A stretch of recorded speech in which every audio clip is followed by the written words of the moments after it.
This episode of Recording Studio Rockstars is brought to you by Isotope, Atom Audio, Native Instruments, Lewitt, Spectra 1964, and OWC. You're hearing my voice right now on the Lewitt Pure Tube microphone through the Spectra 1964 STX 100D mic pre and C610 complementer mixed with Isotope RX, Ozone, Neutron, and Nectar, all recorded safely onto an OWC SSD and mixed on Atom Audio monitors. Please check out our awesome sponsors using the link in the show notes. It's a great way for you to help support this show. Now get ready to rock. You know how that is, man. Somebody will tell you like, oh, can this be a little warmer? And warmer means so many things. Like it means more low end. It means more crispy high end. It means more reverb. It means all these different things, you know? And sometimes it's getting on the phone with somebody. Everything's clarified. You take care of it right away.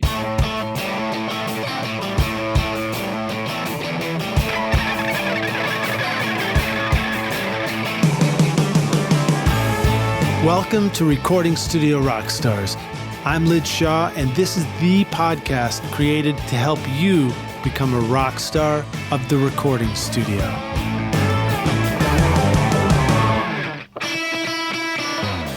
Atom Audio can provide all your monitor needs, whether you're setting up a first-time home studio for recording music or podcasts, or a world-class full-size studio for professional mixing and mastering in stereo or immersive sound. Featuring the XART tweeter and custom DSP onboard processing, the A-series monitors will perfectly adapt to your studio. Get the Atom Audio monitors and subwoofers that are right for you with an extended 5-year warranty at atomaudio.com. Hey Rockstars, have you checked out Native Instruments recently? Look, no matter what style of music you make, Native Instruments gives your studio everything you need, from drums, loops, and beats to the coolest synths, realistic strings, guitar amps, and futuristic synth pads. I personally love recording and tracking real bands in my studio, but then also adding awesome overdubs from Battery, Contact, Massive X, Super 8, Guitar Rig, and Hybrid Keys, for example. Go pick up Complete Start for free today with a bundle of 2,000 sounds and 6 gigs of samples over at nativeinstruments.com and use the code ROCK10 to get 10% off. Some restrictions apply. Howdy, Rockstars. It's your host, Lid Shaw, and welcome back to Recording Studio Rockstars, the podcast bringing you into the studio to learn from recording professionals so that you can make your best record ever and be a rock star of the studio yourself. My guest today is Orlando Torres, a mixer engineer based in Los Angeles who has worked with legendary musicians including Abraham Laboriel, Joey DeFrancesco, Alex Acuña, Justo Almario, percussionist Ron Powell, Lee Rocker of the Stray Cats, and Little Willie G, to name just a few. But he's equally proud of his work with up-and-coming local bands and artists as well in the area. Orlando's worked on television productions that include an Emmy-nominated song for The Young and the Restless and ADR cutting for Law and Order. In 2019, he worked with Kobe Bryant at his Granity Studios as a recording engineer for Kobe's ESPN Detail and as an audio editor for the Punies podcast. He is also an active live sound engineer with experience in all genres, including orchestral classical music and house of worship, and works as a playback engineer, running backing tracks for Trace Adkins, Sheila E., Brittany Howard of Alabama Shakes, Mary Mary, Alex Fernandez, the President's Own Marine Chamber Orchestra, and the Fox Network, to name just a few. Now, I met Orlando at our NAMM 2023 meetup and learned that he has a really unique story, which includes immigrating from Mexico with his family and becoming a naturalized citizen as part of his life and career journey.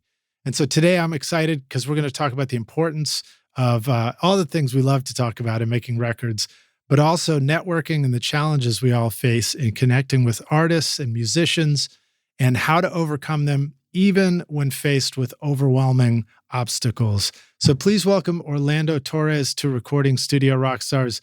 Orlando, are you ready to rock, my friend? I'm ready to rock. Dude, it's great to have you here. And it was really Good to fun see you, Lidge. Yeah, thanks, man. It was really fun to connect with you at the NAMM meetup, which was just a blast in general. But I was really struck by you and your story and stuff. So thanks for joining us today. My pleasure. Rockstars, let's paint a picture here. So NAMM, what does that stand for? North American Music Merchandisers or something like that, or manufacturers, one of the two. Yeah, and who knows? That's of course the big annual event where all the creators of plugins and microphones and gear get together and show off their wares, and we all run around trying to figure out who we should go visit and who we need to connect with and all that stuff. But this year, my brother from another podcast, Matt Boudreau, over at Working Class Audio, where Orlando has also been a guest, we decided to host a meetup. And so we gathered with a bunch of our friends there, and it was super fun. So Rockstars, if you're ever at NAMM, be on the lookout for a meetup with us and come say hello. Orlando, it was great to connect with you there. Tell us a little bit about your background. Give us kind of a brief overview on getting interested in music and then, finding yourself making all these records now. And then, of course, we'll dive into more of the details of your story as well. Sure. Well, I just love music, right? Like everybody involved in the studio does. And I learned to play guitar. I was in high school, and I wasn't that good at it. I think, I just I didn't have. I feel some guys are born with it. You know what I mean? They just grab their guitar and they just play. They just have it in them.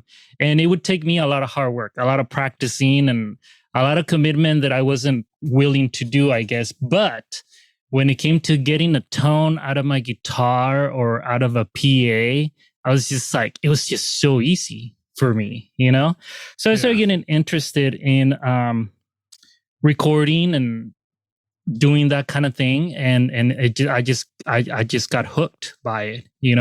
Another thing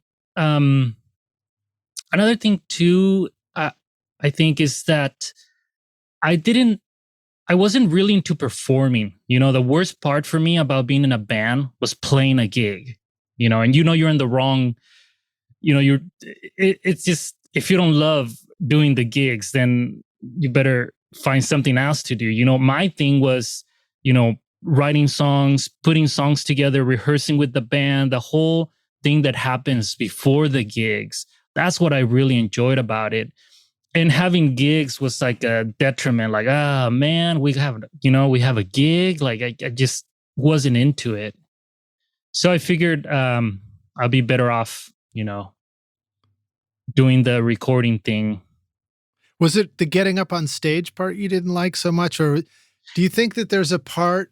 Well, I know that you have a unique story, which may be related to this, but I think also for me, like, I felt like I loved being up on stage, but I always felt like I didn't know what to do with my hands and my feet. And, sometimes I'd want to get up and talk on the mic, and then I'd hear the recording later, and I was like, I sounded like such a dummy, Do you think there was a part of you, and do you think it's part of us in general as we get interested in the studio, where we just don't want the spotlight on us because we like to put the spotlight on other people?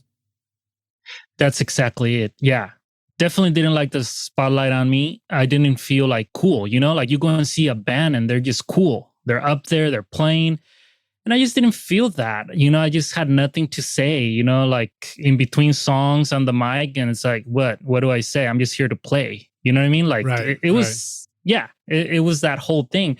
And other people are just natural at it. They just, they get up there, they're just talking and saying cool stuff and blah, blah, blah.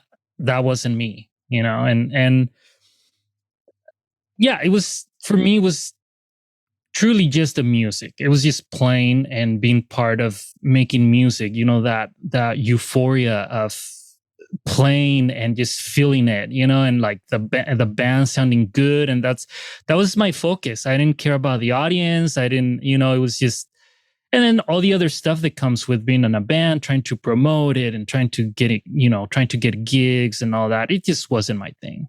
Yeah, there's a lot of hustle that goes into being a band or being a musician successfully, like a lot of hustle, a lot of playing gigs and stuff. And I mean, it's true that goes into any of the paths we take.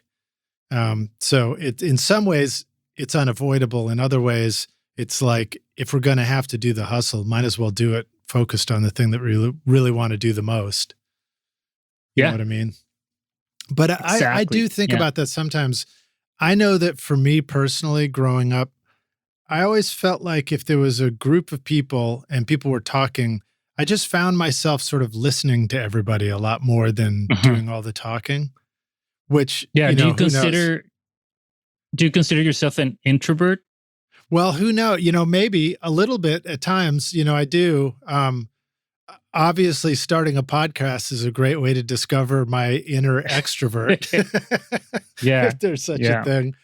But I think it's that, and who knows? Maybe this is a discussion for my therapist too. But it makes me think that a whole many years of sort of observing and listening, even if for whatever reason, as a part of a personality, as a part of growing up, that it kind of, I think in a way it trained me to be a listener. And I think it's why I enjoyed making records. It's like, because you really get to just listen and adjust and listen.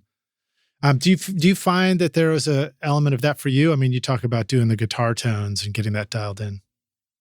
Yeah, I can totally relate to what you just said. Like that's me right there. You know what I mean? Like I rather sit there and listen, pay attention to what's going on, figure it out in my head. And it's crazy because, that comes so handy in the studio, right? You're reading the room, you're figuring out who in the band has the last word on whatever we're recording. You figure out who doesn't care, who's just there to whatever, along for the ride, who's really into it. And you're just observing and you're trying to, you're not trying to, but you're kind of being invisible in a way. You're just kind of holding the thing together and figuring out what's going on. And that is so helpful. Reading the room. It's just, I would say it's 70% of what we do. Nobody cares about how good you are at EQing or placing a mic or whatever. What people care about is how comfortable they feel around you when you're working on music. And the best way to make people feel comfortable is figuring out what's going on, Yeah. Well, and it's interesting because for those who really enjoy having the spotlight on them or have lots to say, maybe they become the singer and the lyricist in a band. But what's cool about taking on the engineering side of things and producing is, even though we might be quiet, we have that ability to help somebody else sound great at getting their message across, whatever it is.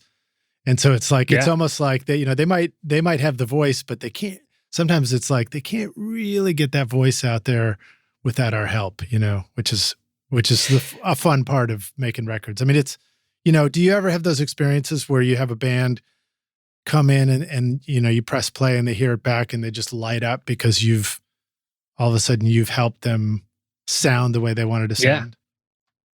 Yeah. It happens all the time. And part of it is because you kind of have like the zoom out view of what's happening, right? They are focusing on their part and their contribution in the music they're playing.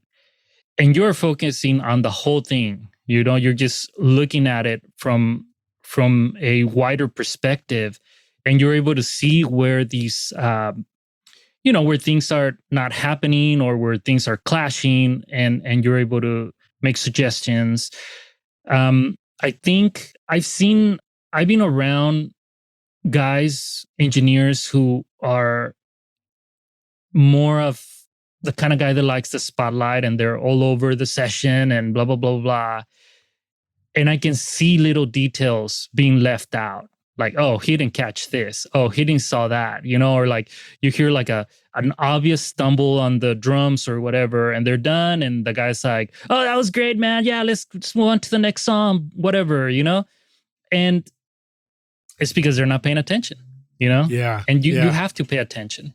Yeah, that's a funny thing. I mean, that's a tricky one too, because sometimes there are sessions I do where I really have that bandwidth, or that I have the ability, the time frame to actually pay attention and go in and identify stuff and work on them. And then sometimes there are sessions where, maybe the artist comes in and they just want to crank out as many songs as possible. And, it's, as an engineer, you have to learn when to pay attention and give feedback, and when to just let go and just say, you know what, unless it's glaringly obvious problem, it's just, if the band likes it, we move to the next song and we just keep rocking.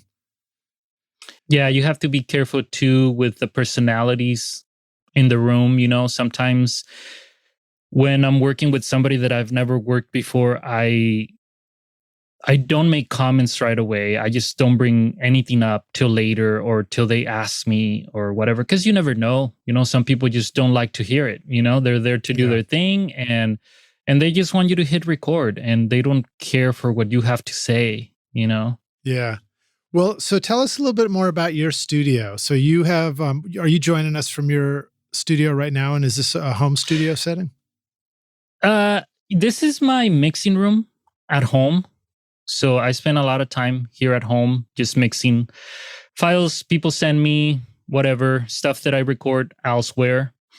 I also have a small tracking room at a commercial space nearby, about 15 minutes away from my house.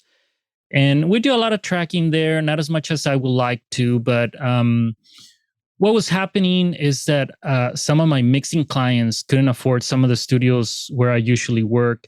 So I figured if I could have a room somewhere somewhat treated and make it a nice, fun atmosphere, and I can start putting all my tracking gear in there, all my microphones and preamps, so I use that place for tracking.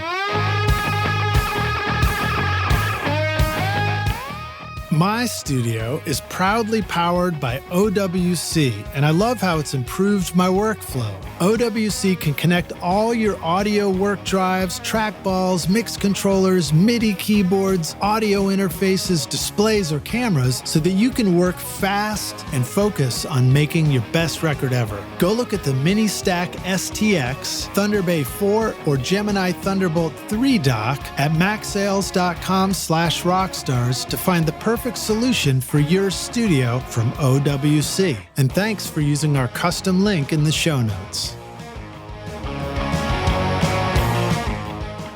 Howdy, rock stars. I've got a secret to tell you about how I get a consistent sound mixing over 1,000 hours of recording studio rock stars. My secret is using Isotope, RX, Ozone, Neutron, and Nectar to make this podcast sound great. Right now, you're hearing RX breath control, declick, declip, DS, deplosive, voice denoise, Ozone multiband compression, Neutron EQ, and limiting, all from Isotope. Go to isotope.com and use the secret code ROCK10 to get 10% off. Do you enjoy having a separate space for tracking from mixing? Have you had an experience where you were recording and mixing in the same space versus the experience you have now where you record one place and then you mix in a different? And what do you notice about those differences? Do you find that it's easier to tell what's going on when you record somewhere else, or do you find it's easier to tell what's going on when you record in the same place? The main thing is that having this space at home, I can be home, that's a big thing, right? The other thing too is that there's no point for me to drive over to mix somewhere else if I can have everything here at home. The client usually doesn't want to come to the mix sessions. And I feel when they do, so I do kind of have a rule for myself, and I talk to people that I work with about this. And I had a bad experience a while back where the band wanted to. This was at a different studio, right? Not one of my studio, not my studio, but one of the studios where I work. And we had done this amazing, 3 days of tracking, and they wanted to come in and mix it. And these were like older guys. This was maybe, I don't know, like 7 or 8 years ago. So, I don't know. I just felt that they knew what they were doing and they knew what they were talking about, and everybody was there, and it was very distracting, and everybody had an opinion, and people were telling me the whatever frequency I should cut on this and that and blah, blah, blah. And then like a whole day went by and I thought, this sounds horrible. Like I'm not getting anywhere with this, But I just felt that, maybe this is what they want. I don't know. Make the long story short, after like 3 days of mixing, it just blew up and they were very unhappy with what I was delivering. And I was delivering what they were asking me to do, and yeah, it was a bad experience, and it became a big deal, and I just took responsibility. My mistake was to listen to them, and my mistake was to have that many people in the room with me, and I'm just not willing to ever do that again. It just compromises my work. The whole challenge of mixing by committee, I think that you have to experience that at some point so that you know what it is, and then you quickly realize, oh, that doesn't work at all. It's funny, there are some things that can be done well by committee, this idea of letting everybody comment on stuff, but it has to be the right timing, right? Correct. Yeah. Yeah, it was so we spent a few days mixing, and they were going home every night with a CD back then of whatever we did that day, and everybody seemed to be happy, and we were done, and they went home and they were happy. And it wasn't until like a week later, they're like, yeah, this sounds like shit. You know what I mean? Like they just, and I kind of agree. So I said, let me mix one song by myself, pick whichever song, and I feel I'll do a better job. And I did, and they loved it. They loved the song. They were, blasting it all over social media, whatever. And then they're like, okay, do the same with the rest of them. And of course the studio is like, well, yeah, you got to pay for that time. We can't just remix your whole album. And that's when things got ugly. Yeah. Well, that's a tough learning experience, but I guess, do you think that gave you the confidence to tell an artist, hey, you know what? The best way for me to mix is for me to just do the mix by myself, or do a certain amount of the mix by myself? Totally. Yeah. That's what I got out of that. I just don't compromise that anymore. There's been times where I sat there with the client and they are more likely to pay more, because it's not the way I work. And if I'm going to go out of my way to accommodate them, then they have to pay a little more. And then I just tell them up front how I feel about doing that, and that it might not end up being my best work.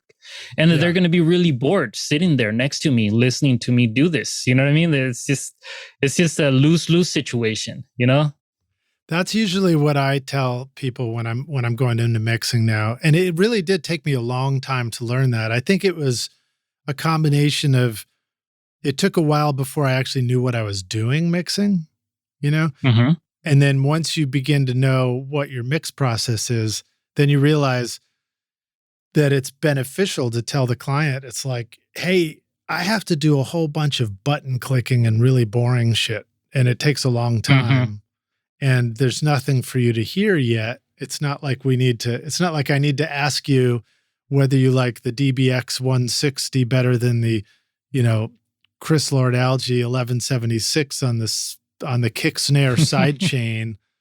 So it's like, I have to, it just helps to know your own process and assemble the mix and get it to a point at which it's like, okay, now I can show it to you and see what you think. And even then it's like, don't you feel like sometimes you show it to them and you don't want the full mix comments. You want them to just say like, is this the right direction? The right direction. Yes. I found one way to convince the artist if they're hesitant about not being there during the mixing process, especially if they've had a previous experience mixing somewhere else. And that's the listening situation, because everybody who's been in a studio while mixing knows that you're going to hear something in the studio and then you're going to go in your car and hear it a little bit different, right? Yeah. And when I bring that up, when I say, look, I'm going to send you a mix that you can listen in your car where you know exactly how it's supposed to sound because you're always listening to music there. And then that kind of like makes sense to them. Like, oh, yeah, that's right. And that's a big selling point for me. We're all used to listening to music in a certain system, whether your car or earbuds or whatever. And what better for you to, come up with notes or whatever than the place where you're used to, right? Yeah. And it's just a lot more helpful than to try to guess, or the other thing too is like the moment they walk out of the studio where they're with their finished mix or whatever, if they want to come back to tweak anything, you're booking studio time again. Yeah. And the way I do things, it's a flat rate. I get a mix going, I build it and feel that it's kind of almost there, and I take it on a ride with me in my car next time I go somewhere, and I listen to it, and then I'll make some mental notes and then come back and tweak it. So I have time to listen to it, different days, different times, on different moods or whatever, and come up with more notes for it. And then once I send it to them, it's just, most of the time I just get few little tweaks, bring this down, bring that up, a little more reverb, but I've heard it so many times already that it's there. And you can't do that if you're doing attended sessions, right? Because you're sitting there with them, you need to spend the time doing whatever you need to do, and then once the session's over, it's over. They walk away with the finished product, whatever that is.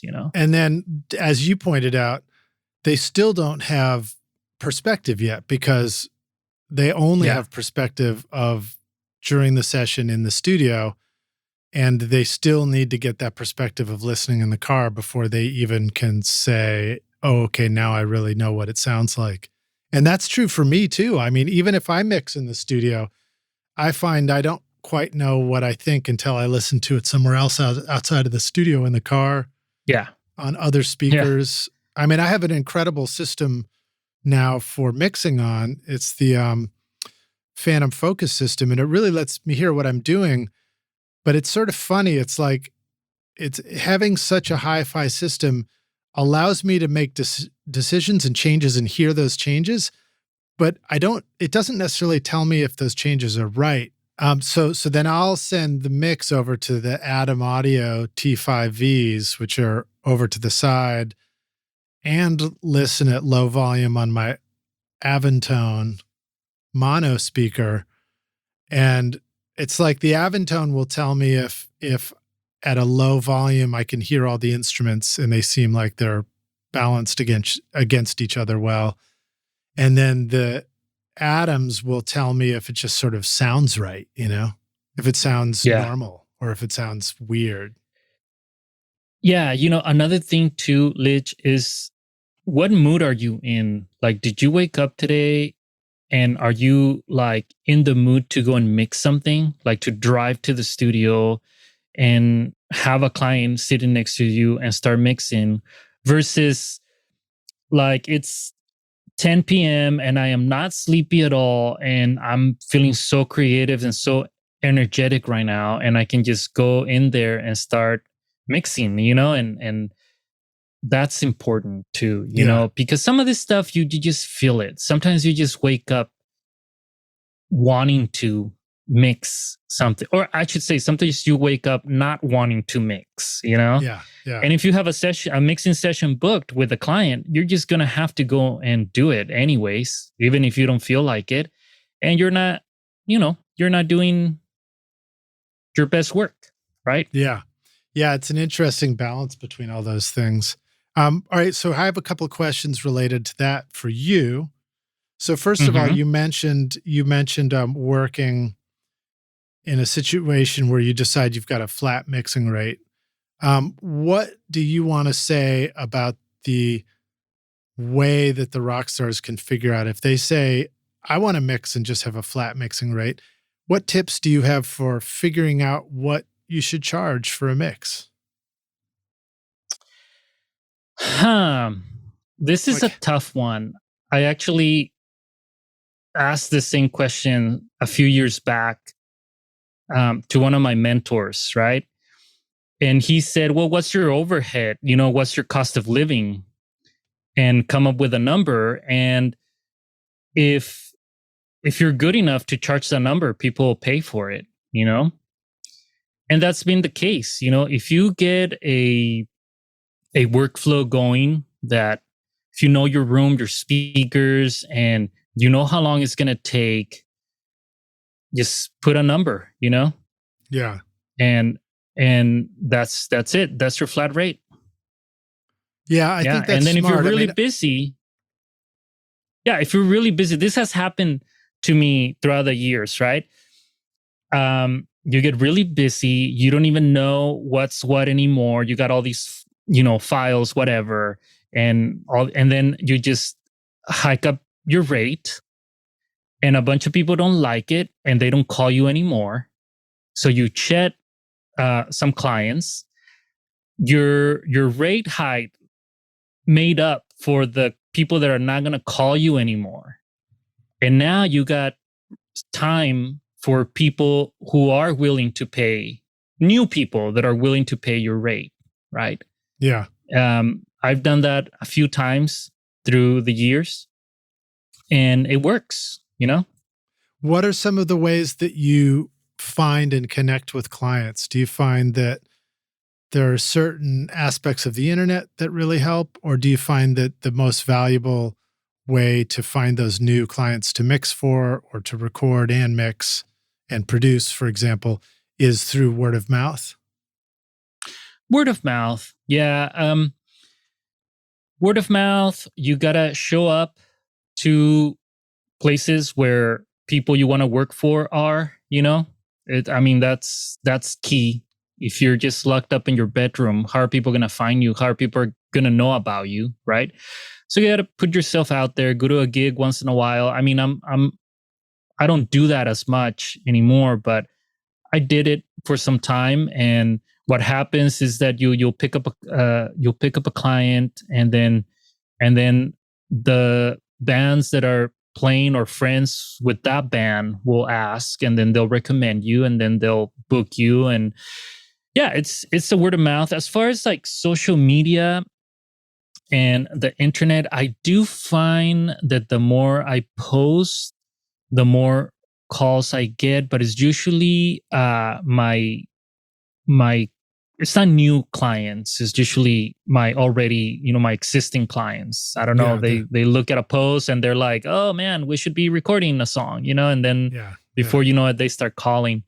But yeah, it's word of mouth, definitely. Yeah, you do a good job for whoever you're working at the moment, and they're gonna recommend you. Yeah. One of the things that I find sometimes, which I think is really helpful, is it can also be the musicians. So for example, if I do a record with band A and the drums turn out really great. Maybe the drummer tells band B, another band, and then next thing you know, I get a call because we were getting great sounds for the musicians. So that can be a really good way for word of mouth, and just a really good reason to be, keeping in touch with the bass player, the drummer, the keyboardist, the rhythm guitar player, the people who aren't the ones singing, because they remember you and they sort of remember that they had a great experience tracking and stuff like that. Yeah, I also tend to get everybody's contact info if I can, and then just hit them up like either right after the session or whenever I get time. I'll just shoot them a text like, "Hey, man, it was great meeting you guys. It was great working with you," and then I'll usually send a link of my portfolio website, which is where you read my bio from, and I'll be like, here's the link to my website. If you ever, want to find out more about my experience as an engineer or listen to some of my work, blah, blah, blah. I try to make it casual. You're not necessarily selling yourself. And then also offer help. If you ever have any question, most of these guys are recording themselves too. They got Pro Tools or whatever. Hey man, if you ever have any questions about microphones or whatever, feel free to call me, or whatever. Just making yourself available, I guess. I think that's a big thing. Smart, particularly as a mixer too, because if people are recording themselves, then they're getting the stuff recorded, but you grow that relationship with them and you help them along the way. And then they may think, oh, when it's time to mix, you know what, let's just see if Orlando can mix it for us because his mixes sounded great, So it's good to think forward like that.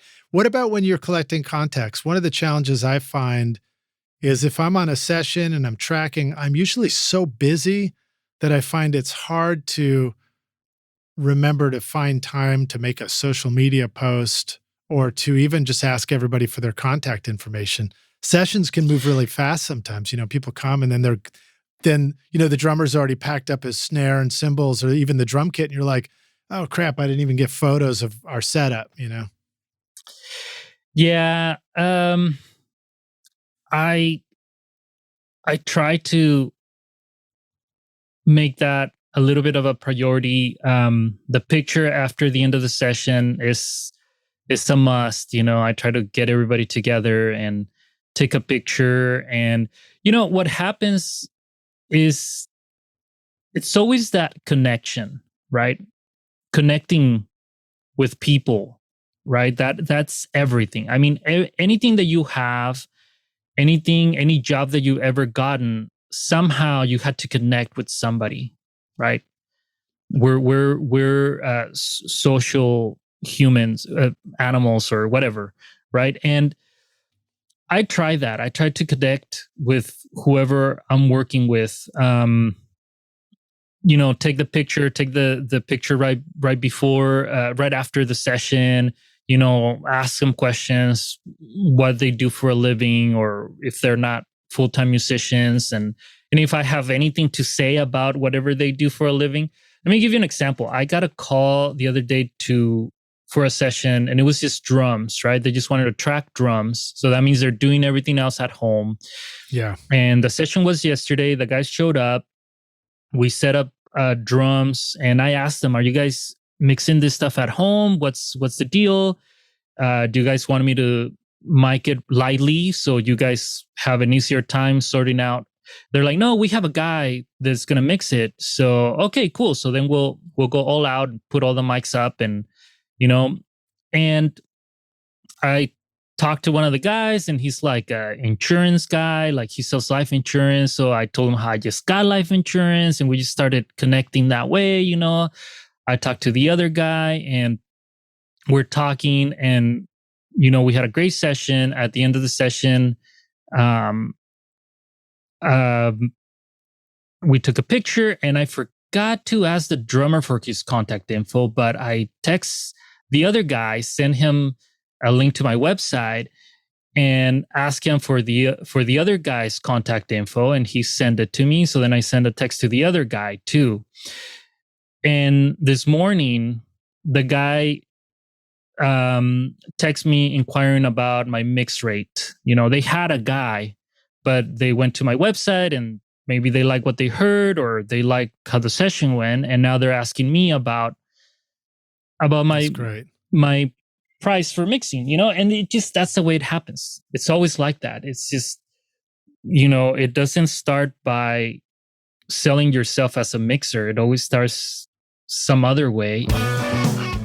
Are you recording your own music or other people's music in your studio, but you're having trouble figuring out how to get your mixes to sound great? Do they sound kind of weak or distant or lack punch and clarity? Well, I've got a gift to help you take your mixes from sounding like basement demos to sounding much closer to professional mixes. And it's my free course called Mix Master Bundle. This course will show you how to get pro-sounding mixes from your home studio with free and stock plugins in Pro Tools, and the best part is that these mixing techniques work for you in any DAW, whether you're on Logic, Cubase, Studio One, Reaper, anything you can think of. If you're ready now to make your best record ever, then go to mixmasterbundle.com to get started for free now, and you can find the clickable link in the show notes of this episode.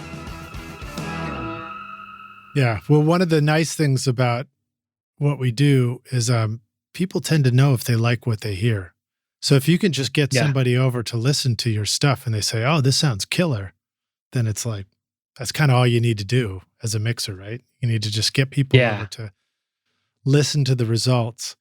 And even that can be tricky sometimes because you're also dealing with people's taste in music. So it's like, you've got a playlist that Rockstars, we've got a discography link to Orlando's mixes and to his music in the show notes. So make sure you listen to that. But like, for example, you've got tracks in there that go from, you've got some that are punk rock bands. You've got some that are reggae bands. You've got some that are, Latin fusion kind of ensembles. Yeah. And so like a real variety of stuff. And it's hard, there's no telling what somebody's going to like or not like. So what have you found about, how do you present that stuff so that they have a chance to hear what they do like? I don't, there's no strategy there. I just, send them a link. I think that one thing I do have to say is that if you're picking songs for your website, for your portfolio, I think more important than how good the mix sounds is how good is the song, right? Yeah, yeah. Here's the thing, like nobody really cares about the mix unless it's horrible, right? But when they hear a good song, it's just good. Oh man, this is so good, They don't separate the two. They don't go like, oh, this song kind of sucks, but the mix is good, Right. We can do that. You and I can do that. We do that every day in the middle of records we're working on. Exactly. But they don't. They just, oh, this sounds great. This sounds cool. Yeah, let's have this guy mix it. Like that's it. And the singer, the song. And when you say the song, I think you also mean the singer. I mean, we're just reminded time and time again that what people hear, what we even hear when we go listen to somebody else's work, even though we might not know it right away, is we hear the singer first. Yeah. And then we decide if we like the song, That's where I spend the most time on the vocal, for sure. Yeah, it's a big one. Okay, let's jump right to that. Tell us a little bit more about your studio. Like, what is your setup there? And then go right into mixing vocals. When you're working on a vocal, what is something that you do to mix? To mix vocals? Yeah, but tell us, but also give us a little bit of an image of your studio. Like, what kind of speakers are you mixing in Pro Tools, for example? Do you have controllers or any of that kind of stuff? Yeah, it's all in the box. I do have like an artist mix, and those are the older Avid controllers, and I like to use that for like automation and stuff, to write automation or to pull down all the faders real quick. Sometimes I get going with a mix and I'm like, I don't like this. And I just like start pulling down all the faders, like, start bringing stuff back up little by little. Yeah. Or sometimes, so that's what I use like it mixing for. on a console. That was one of the beauties of mixing on a console. You could just Yeah. full Yeah. arm swipe, and you can swipe down all the faders at once and start over. Exactly. Yeah. As far as like the actual mixing, or processing vocals or whatever, I'm a pretty simple guy. I usually go through the vocal and do some like clip gain if it's not even or whatever. I like to also like audio suite with an EQ, like little words or syllables that have like little frequencies that seem to poke out too hard or whatever, So get it to the Is that point where usually like a upper mid range, like an edgy sound that you're trying yes, to do, yes, or is it almost like a low end stuff? whistle. Yeah, like a whistle thing. Sometimes it's a low end thing too, like like stuff on that lower end of the spectrum. And yeah, I just go through all that, and I usually audio suite. I make a duplicate, right, in case I want to go back to the original. Yeah, And then duplicate it if using the there's playlist feature.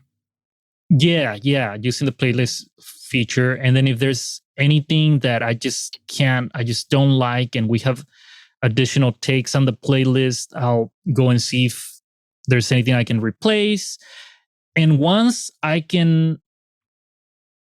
leave the vocal for last, vocal and solos, any solo guitar solos or whatever, flute solos or whatever is doing a solo thing. I get a nice rhythm section going, and I bring vocals. And once the vocals sound decent without me doing anything on the inserts, just by clip gaining and audio suite, little things here and there, tuning if it's needed, then I get a better idea what needs to happen to the vocal, EQ and compression wise, And I'm pretty simple. I just slap a compressor, then an EQ. To be honest, just the stock EQ on Pro Tools is probably my go-to. That and Neutron, Isotopes Neutron. Either one of those, and either the stock 1176 Pro Tools plugin, or MIG DSP makes a retro EQ that I really like a lot. And then that's it. Sometimes I'll DS at the very end of the insert chain. I'll just put a de-esser, or like I'll boost like the high mids with like a Pultec style plugin, like around 5 or 8K, just to bring out the vocal a little more. Yeah. And that's I'm always it. amazed at how much more room there is to boost high end with the Pultec if you use it boldly. Yeah. I was just doing that on piano this weekend, where I've just like cranked up the top. I was like, there's no way this is going to work. And then later it's like, that sounds great. Yeah. Was it a plugin? Pultec plugin? I used the Pultec. I think it was maybe the Puig Tech or something. I mean, it hardly matters, and it was that with compression, and I was trying to recreate a 70s piano sound. We were doing a Randy Newman thing, and it was like, cool. It really, really, really helped to use the reference plugin and just keep checking what I had against a reference track, because it's so easy to get to get lulled into whatever the sound is that you're working with and think everything sounds great. And it might sound great, but it might also sound very different from the reference that you're using or what's in your head, Yeah. Yeah. I've never had the chance to use a real Pultec. I don't know if and I I'm have always either. curious. I probably have somewhere, but it's been a long time since I've seen a real one. Yeah, I feel that I would probably fall in love with that. It's just, it's such a great, EQ. You just crank it and it still sounds good. Yeah.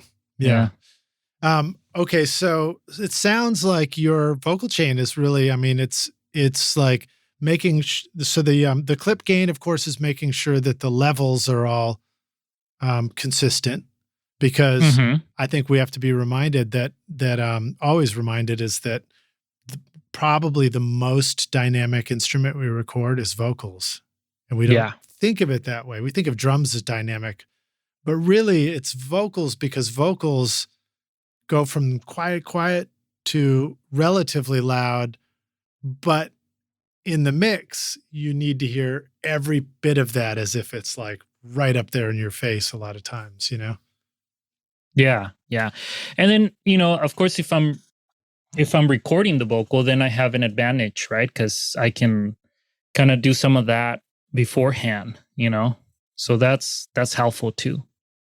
Yeah. And then, you know, the Audio Suite EQ, of course, lets you get in there and deal with things on an individual level. So it's one of the things that's curious to me about listening to music or mixes. How many times, you know, do you listen to a whole song go down and you're like, that just sucks. And then if you really think about it for yourself, you're like, oh, you know what? It really is only like one or two things that suck in here. Yeah. You know, it's like one or two little details. And then if you change them, then all of a sudden you're like, oh, it's great now. Yeah. But sometimes we can have such a strong overall reaction just because of such a small thing. So being able to go in there and address certain lines in a vocal can really make a huge difference. Or even syllables. Yeah. Even just syllables, you know? And then what about vocal rides with the fader? Is that a big, important part of mixing vocals for you? Or do you find that usually you can get the right sound and then it's just like maybe a level for a verse or just, you know, you're just adjusting the level for a whole vocal phrase, but not like riding the fader like crazy? No, I never do that. I find that when I do, most of the time I do end up doing automation on the vocal volume, and it'll either be like tucking it back on the verse, you know, and I'll select the whole verse and just tuck it back a dB or whatever. Sometimes, this is really crazy, but sometimes you're listening to what your mix that you just finished and you're in your car listening to it. And like the vocal, you're like, oh man, that vocal's not right. I hear all these crazy like harsh frequencies and I thought I took care of that. What's going on? Blah, blah, blah. And you go back and just like bring it down by a dB. And then you go and listen to it again. And it's like perfect. Sounds great. You know, like everything was fixed with just like 1 dB.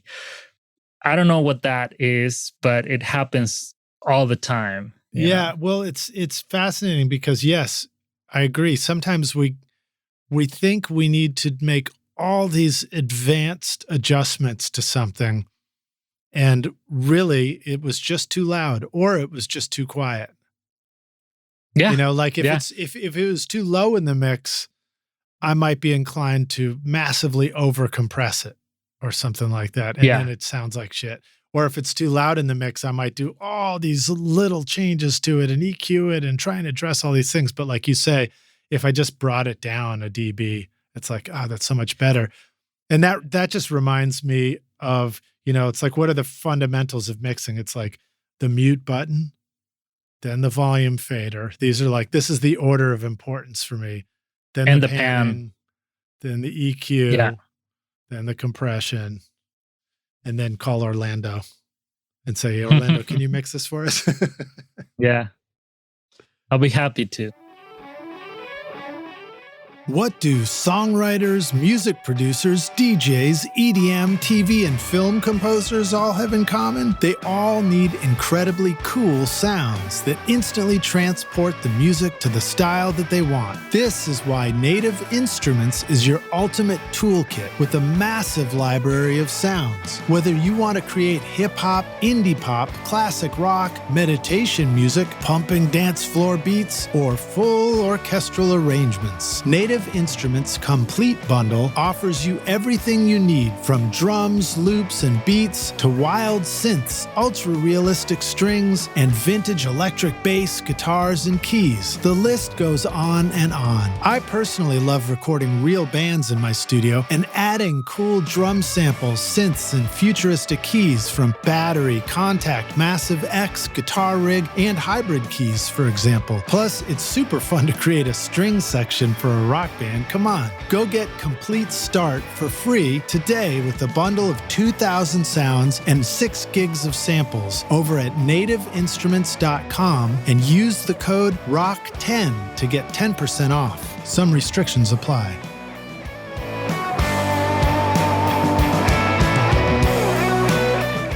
Adam Audio introduces the all-new A-Series line of monitors, featuring the XART accelerated ribbon tweeter design, built-in DSP-based room correction, and speaker voicings to allow you to customize your Adam Audio monitors to your control room.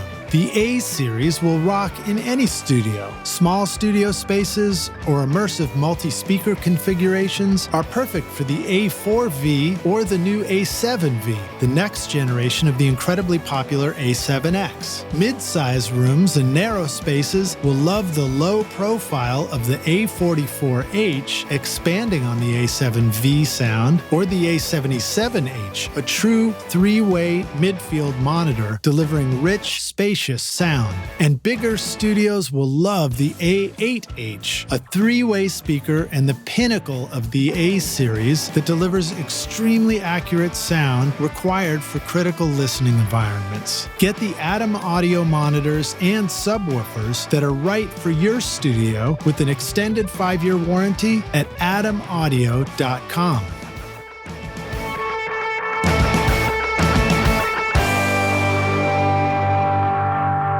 Howdy, rock stars. We're back now for the jam session. My guest today is Orlando Torres, joining me from Los Angeles. Orlando, are you ready to jam, muchacho? Yes, I am, Lich. Cool. Sorry, rock stars. For context, Orlando just confirmed to me that muchacho is like saying dude in English, so it seems very appropriate for me. Yeah. So one of the things that you mentioned too, you talked about mixing with an artist, working on the mix yourself, getting fewer notes if you really dialed in the mix properly before sending it. So what are some methods that you use for getting great mix notes from a client? How do you send the mix? How do you get the notes back? Do you have any tips for the rock stars of what has worked for you? I try to ask for emails. It's just, I feel it's easier than to find a text on your phone or whatever. But some people just do whatever they want. You know what I mean? You ask them, but they'll end up sending you a text. And then what? What are you going to do? Like, no, dude, send me an email. You know, you can't do that. Right? Yeah, that's tricky. I will not do your notes until you send me an email. Like, nah, you just, whatever you get, you work with, you know? Have you ever been on the role of producer where somebody else is mixing and you're giving them notes? Never. It's Never. Quite an experience when you put yourself in that situation. And it really, I find it really helps me better understand what that's all about. So for example, if I'm in the car and I'm listening, I might be driving, you know, and it's like, I hear something and I know exactly what it is about the mix that needs to be changed, and I know how to express it. And sometimes the only way to really say that easily is just, you know, through some kind of, you know, instant text message. But one of the tools that I use a bunch now is from a company called Samply, which I've talked about on the podcast. And it's pretty cool in that it lets me send the mixes to a client, and then they can listen and they hear a high quality version of the mix right there. And they can actually add their comments and their time stamped and stuff like that. So that can be really helpful too. I can't quite do, you know, a voice to text comment as easily as I wish I could, although it does kind of work. But Have you tried using any sort of, special tools for delivering mixes like that? No, I haven't. I'm gonna be honest, Lich. I don't even mind a phone call. You know, sometimes people have a hard time expressing themselves in writing. And Yeah. sometimes a phone call, I'll have the mix. Like I'll be like, "Hey, I'm not quite sure what you're telling me here, but let me know what's a good time for you, and we can get on the phone." And I'll open up Pro Tools and I'll have it ready, and then they'll call me, and it's like as they're telling me, I'm doing it. And then I send it right away. And then they text me back, "Oh, perfect." And it took like the whole process of them telling me doing it, bouncing and sending back to them, and then being happy took like, you know, 4 or 5 minutes. Yeah. Whereas otherwise, I would have like tried to figure it out and hopefully I got it right and send it to them and waited a whole other day for them to confirm that I indeed did whatever they were trying to say on the email. Because you know how that is, man. Like somebody will tell you like, "Oh, can this be a little warmer?" And warmer means so many things. Like it means more low end. It means more crispy high end. It means more reverb. It means all these different things. And sometimes it's getting on the phone with somebody. Everything's clarified. You take care of it right away. One other thing that I've done is I have a couple of clients in Brazil, and I also do a lot of like Mexican music, and sometimes it's they like to use WhatsApp. It's Right. like everywhere else in the world, it's like WhatsApp is the thing, right? And what I started doing is just send me a voice because their English is not that great sometimes. For the Brazil, I speak Spanish, so the Mexican music's not a problem, but the Yeah. Brazilian stuff, sometimes it's hard for them to express what they want speaking it, in English. So it's even harder for them to write it. So then I just asked them to send me a voice memo, a voice message or whatever. And out of there's so much you can read into what they're saying by hearing the person talking. So I use that a lot when I do when I have those kind of clients. Yeah. Yeah. Sometimes I think about, I actually started planting a second phone, like an old iPhone, in the Yeah. car just so that my main phone could be playing the mix while I'm driving. And I have the second one ready where I could take a voice memo note Yeah. over the top So of the other one playing. yeah, I do that with my iPad. So I do the voice memo on my iPad, and then I play the music off my iPhone. And because they're under the same Apple, what is it, Apple ID or whatever, then Right. I can access the note on my phone. Or back on the You know what I studio mean? computer. Yeah. Yeah, or wherever. Yeah, that's right. Yeah. Yeah. That's what I So discovered too. So that was kind of handy too. I mean, granted, my voice memos might start to get a little chaotic if they're coming from multiple devices. But, there is something to say about listening to a song down and then while you're listening to it, just going like, "Oh, that needs to come up right there. Oh, that vocal's a little too loud." And that's it. And being able to say those mix notes while the music is recording in the background. thing is playing. Yeah. Yeah. It's So of you course, to lose. find the note, you'd have to listen to the whole thing, but still that's pretty quick. Yeah, if you stop to record the note, you lose it sometimes. Yeah. You kind of forgot what you were trying to listen for or whatever. Yeah. Yeah. Yeah. But it's funny Totally. about that. Like other things in music, sometimes you ask yourself, if you play a song twice, you hear something weird and then you listen again later. I used to have a rule to myself where I'd say, look, if I can't hear it the second time, then it doesn't matter. So there's always the question of like, if you hear something in the moment, is it really a thing or is it just a moment that you had and it was an experience? Lit. So check this out. I don't make notes on the first time that I listen in my car. I just ignore it. Because what I found is that the first time you get in your car, you listen to it, my brain will start going like, oh, is that right? Wait a minute. Was the intro? Was there a noise there? Did I cut off the it start going and going. So I just listen the first time and I don't make notes till the second time. I'll listen to it again, Yeah, I think that's smart. And then, some notes useful for the next mix as a note. And then sometimes the note is just like, just go mix it right. It's like sometimes, So we just did mixes where we had two guitars. There's a guitar. My guitar was on the left. Pete's guitar was on the right. And it was a rocker song. And it just, sometimes the guitar is doing rhythm. Sometimes it does a little thing that needs to come out.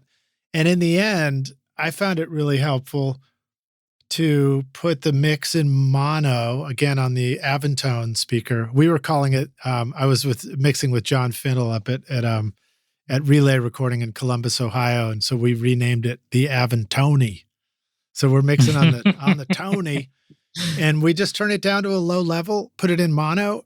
And then I just went through and I was like, each phrase that came along, I just, rode the fader up on that guitar, let go, kept everything in auto latch. And I found that was really useful to just sort of go top to bottom. Like it would have been way too many moves to make a mix note. The mix note was just like, just go through the whole song, Yeah. Okay, cool. Well, let me see here. Let's talk about one of the other things that's really important in your story. Now, when you and I met at the meetup at NAMM, you shared a pretty incredible backstory that was really, really moving to hear. You talked about growing up in the U.S., having immigrated from Mexico, and what your experience was. And you talked about the becoming a naturalized citizen more recently. Yeah. So tell us that story. I've got some questions I want to talk about there, but give us, in your own words, tell us about your journey there. As much as you'd like to share it. Sure. Yeah. I came to this country when I was like 6 years old, and I went to first, second, and third grade. Picked up English almost immediately. When you're that age, you're just a sponge, right? Yeah, and then we had to go back. We went back to Mexico, and then I lived down there for 5 years, and then came back when I was 14 years old. Came back for high school, right? And that's a big time in life. That 14-year-old, like that time in life is so much of what's going on with us changes, and we're very, very, very influenced by our experiences as well. Exactly. Yeah. For example, when it comes to music, I understand. I understand these two cultures really well. Anything from like pop culture. I remember like growing up here in the States, being 6, 7 years old and watching cartoons, and I'm familiar with all that. And then I'm familiar with the, whatever that was in Mexico too, like I just got these two cultures really like amalgamated in my brain, music, both countries are very rich in music, right? There's all these different genres here in the States, and there's a lot of it's called regional music in Mexico too, and I'm familiar with both, and that's a big advantage for somebody doing what I do, right? Because you have like two markets to work for, right?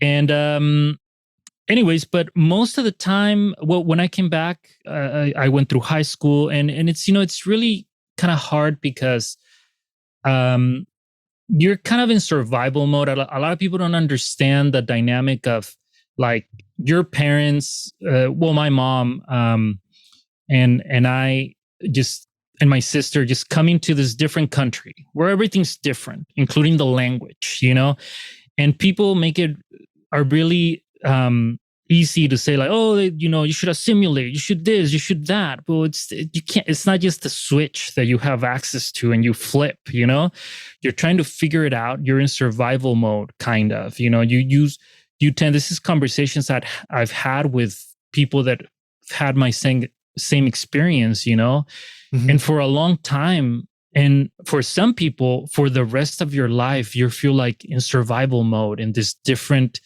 environment, and things are just so different. I always tell this story. I remember when I was like 7 or 8 and my mom took me to McDonald's or somewhere to get a burger. And I walked out of there with my cup, and the cup had a straw and a lid. And my mom put it in the trash when she was done with her soda. And I could not believe that. I kept that cup. I'm like, what? This is a perfectly good cup with a lid and a straw, Like you just don't have that anywhere else. And you know what I mean? It's not even about... That's actually good thinking. Yeah. Like, how is it like, what? You get a straw and a lid everywhere here? Like, why? Like, how is that? Like, you know what I mean? It just little things that we take for granted.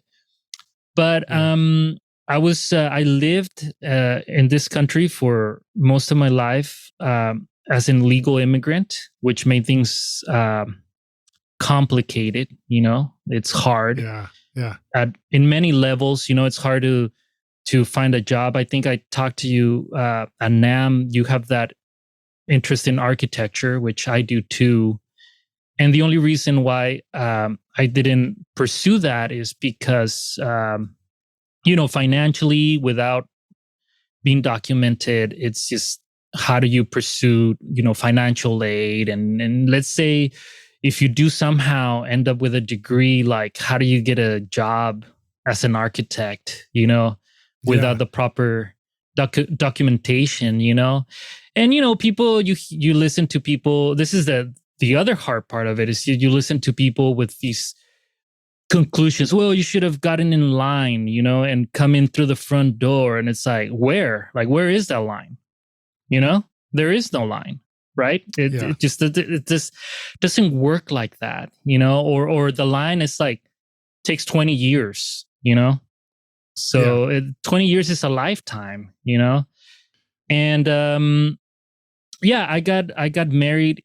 So check this out. I got married to an American citizen really young. We were 22 years old when we got married, and it took 9 years before I could become a legal resident. That's how screwed up, the immigration system is in our country. And you wouldn't think it would take that long, but there was like rules back then, just a few years back, where you had to like leave the country for an undetermined amount of time.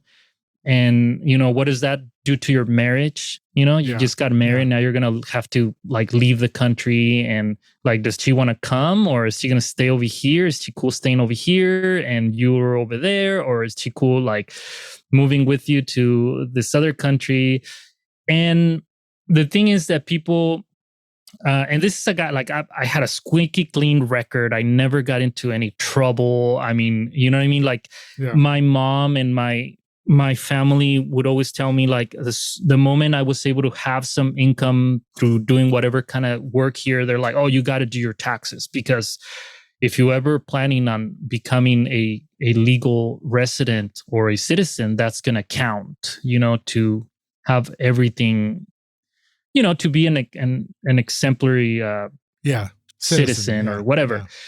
Yeah. So anyways, and there's people always want to say like, oh no, well, you should have done this, or you could have blah, blah, blah. Trust me, I looked into everything, and that was, it's just the way it is. But, so then after 9 years of being married, you finally were able to successfully go through the system of becoming a naturalized citizen, which is congratulations on that too. Thank you. So you first become a legal resident, actually. And then after 5 years of being a legal resident, then you can apply for your citizenship. Yeah. Yeah, that's great. So And Yeah, so you had also, I think the date at which you were naturalized was a bit of an odd time to go through that process, right? Wasn't yeah, that it in like was 2020 or something? yeah, it was right in the middle of the pandemic. So it was usually you get like a whole ceremony. You get an interview and you get like a whole ceremony and stuff. And of course that wasn't possible because people couldn't gather. So Yeah. you're done with your interview with your, it's like an English test and a history, like a civics test. And then I just did my oath of allegiance right there, just right away. Yeah. And that was all sort of Didn't get done over a Zoom call or something like that, or?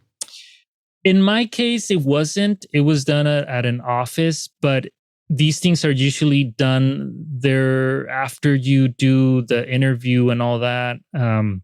There's a ceremony with a bunch of people, and you get your certificate there, Yeah, and blah blah yeah. blah. That wasn't the case for me. I know a lot of people did it through Zoom. I got to go somewhere to do it, but it was just really quick. It was just like nobody else was there but me. And once I stepped out of the office, somebody else could walk in. So it was like an odd way of doing it.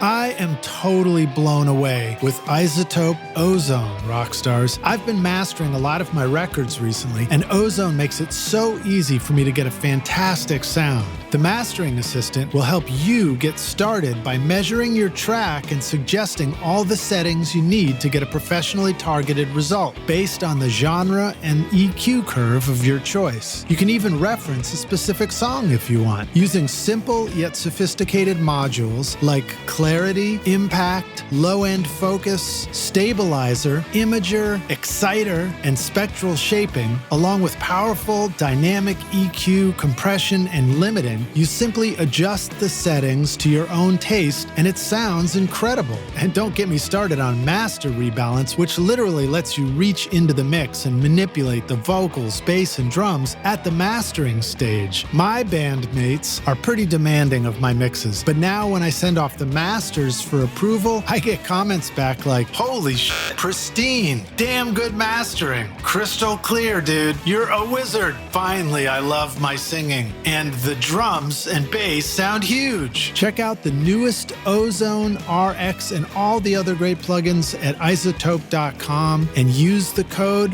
ROCK10 to get 10% off. OWC is your one-stop shop for flexible drive storage and connectivity solutions for your studio. The Mini Stack STX for your Mac Mini adds 2 additional drives over a universal SATA HDD SSD bay and an NVMe M.2 PCIe SSD, plus 3 additional Thunderbolt USB ports. The OWC Thunder Bay 4 chassis, built like a tank, gives you 4 hot-swappable 2.5-inch RAID configurable drive bays, plus an extra Thunderbolt 3 jack for daisy chaining up to 5 devices. Or check out the OWC Gemini Thunderbolt 3 dock with 2 RAID configurable drives and 7 ports of connectivity, including a front-side SD card reader, 1 gig Ethernet, 2 USB 3.2 ports, a dedicated display port, and an additional backward-compatible Thunderbolt port. Get your studio connected with the Mini Stack STX, Thunder Bay 4, and Gemini Thunderbolt 3 dock at macsales.com/rockstars. Use the custom link in our show notes because it's a great way for you to help support this podcast. So thanks, Rockstars.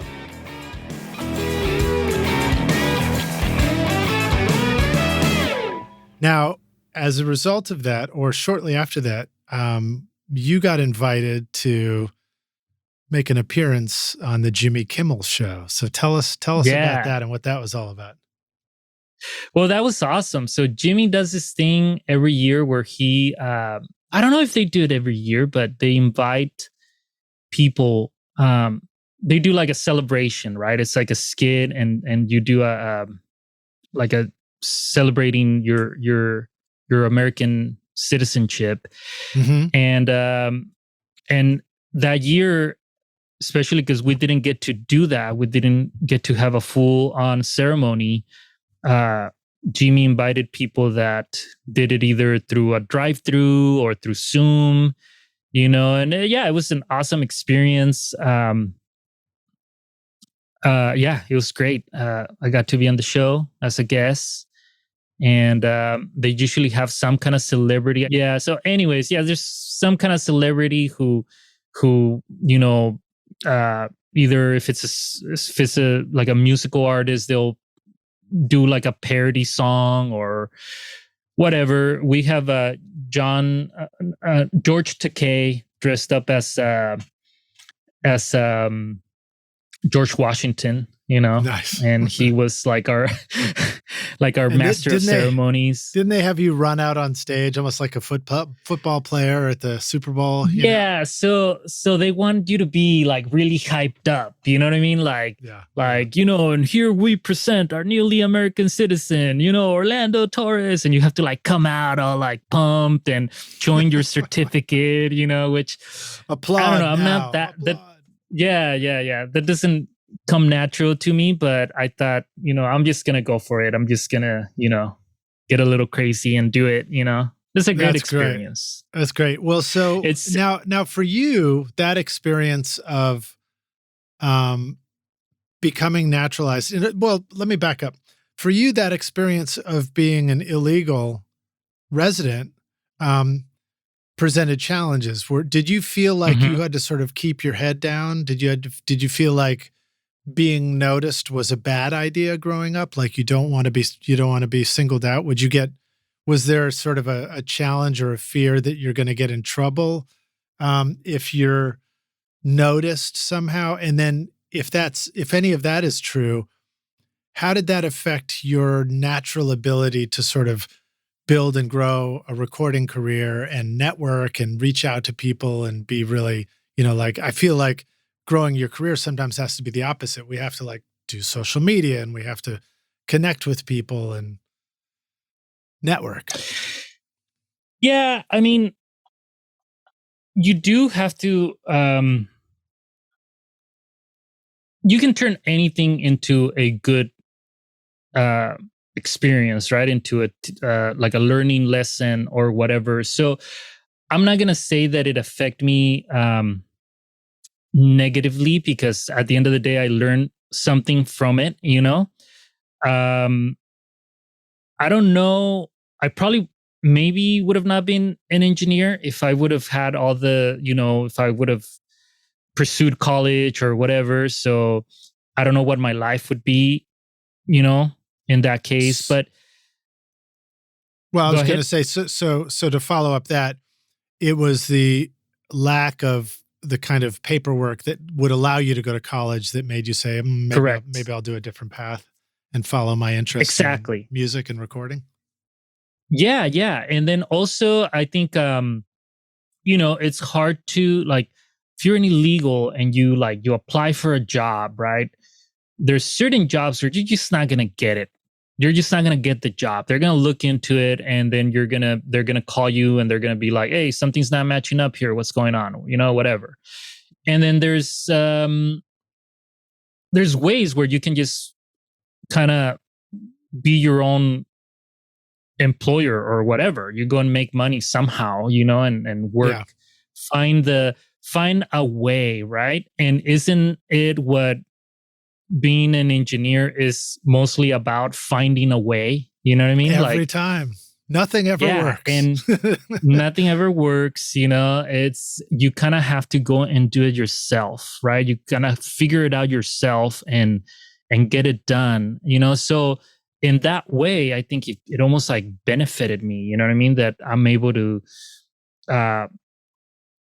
find a way, Yeah. For me, I always think of it as the ability, the power of the workaround. That's the skill set that really defines engineering and record making for me. Is we have all these tools, we have all these methods for doing things, but inevitably, every time we set out to make a record with a group of people, maybe even by ourselves, some of that stuff works, but inevitably something doesn't work.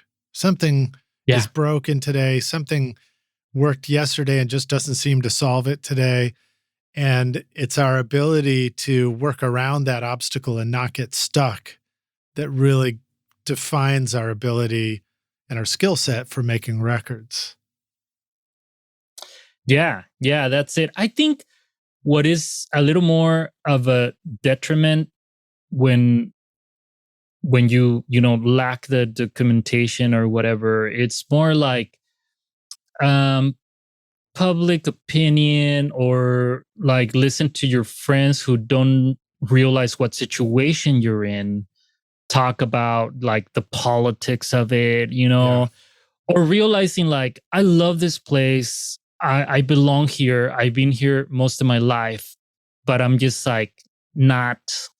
lacking this documentation, right? Wait, you're saying that there's politics regarding crossing the border and coming to America?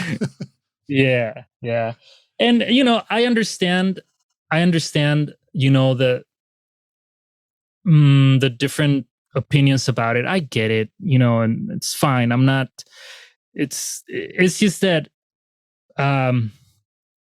people do what they can to survive or to better themselves, they do it. They always have through history, like if I go back in my own family tree or whatever, like just a couple of generations back, I have ancestors from Germany and from Spain, like, you know what I mean? Like it everybody's moving around always because everybody's, searching for a better life or whatever.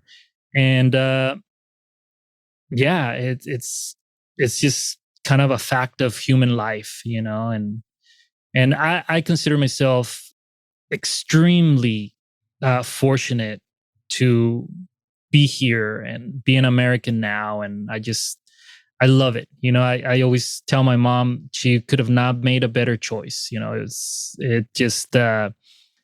I love the States. I love it here. I like to go on vacations to Mexico, and I have family. I still go and it's great, but I've never been to Mexico. I've never been. Yeah, it's fun going out there, but this is where I'm from, and that didn't change by me getting like a citizen certificate or whatever. I felt like that before I had it, I love this country. And well, that's awesome, dude. Well, we're glad to have you here. And thanks. If you want, we'll keep talking about making records. Let's do it. Yeah. What do you feel like are some of the things you learned about Latin music growing up? So tell us a little bit about some of the musical styles and genres that are down there. So educate us a little bit on what is Latin music, from Mexico.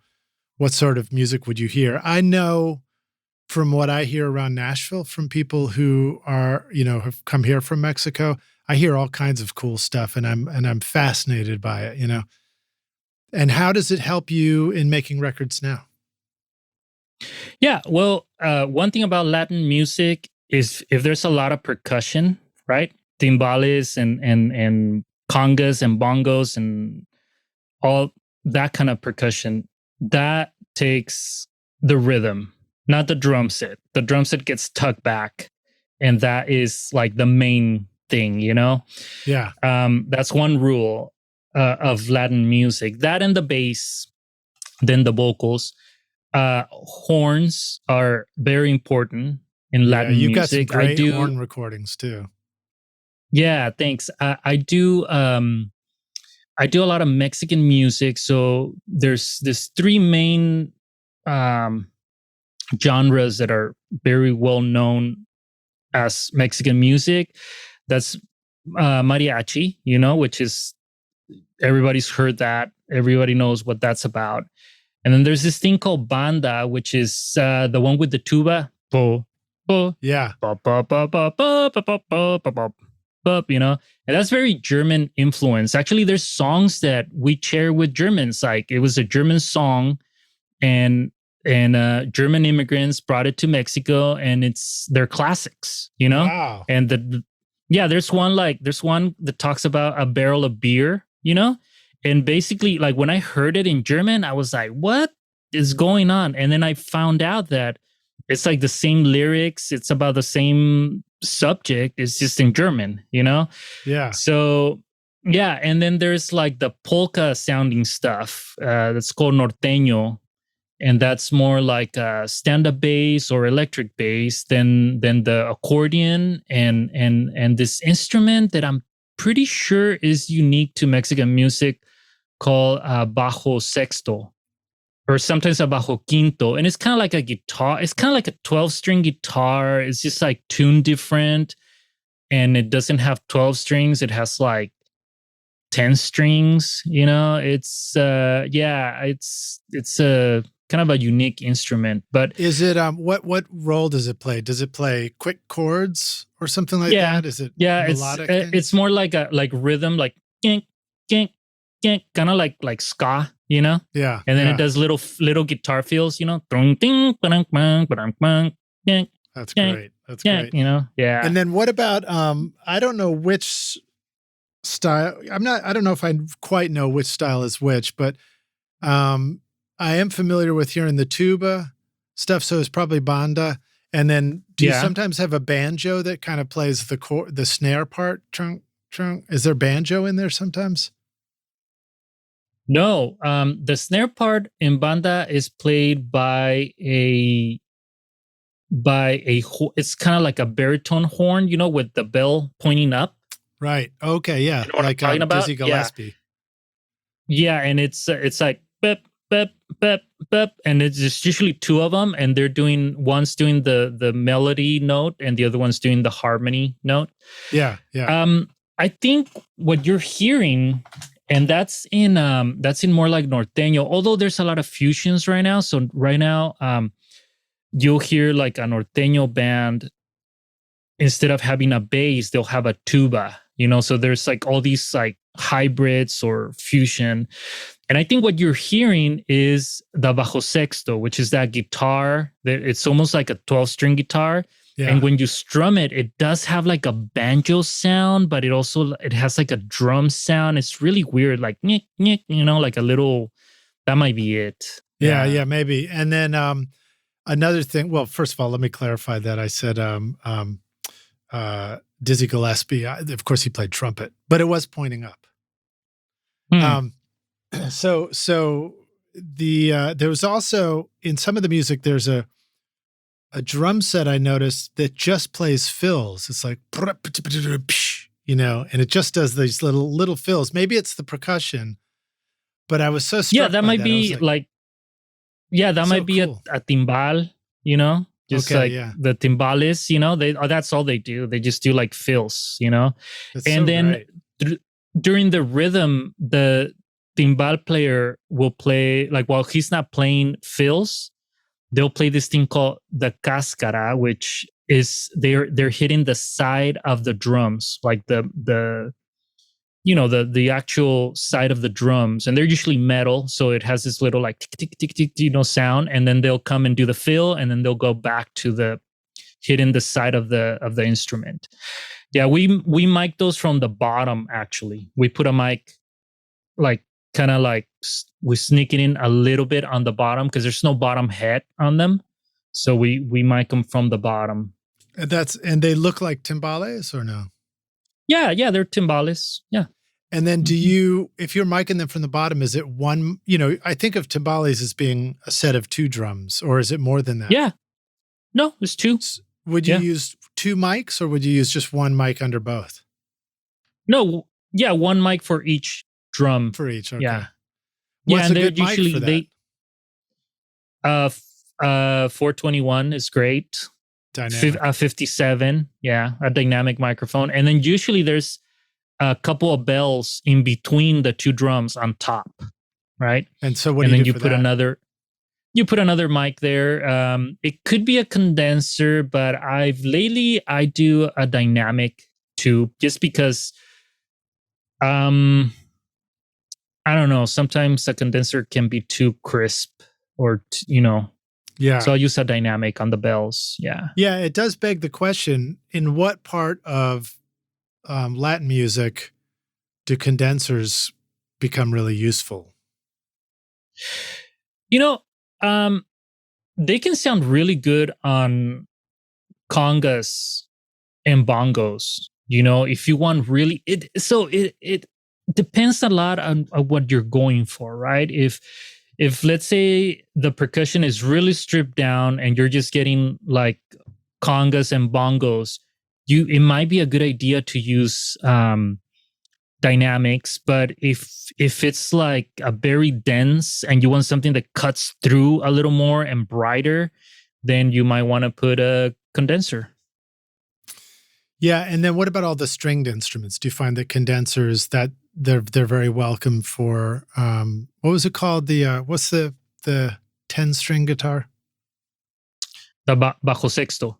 Bajo sexto. I tend to use a condenser, a small diaphragm condenser on that. But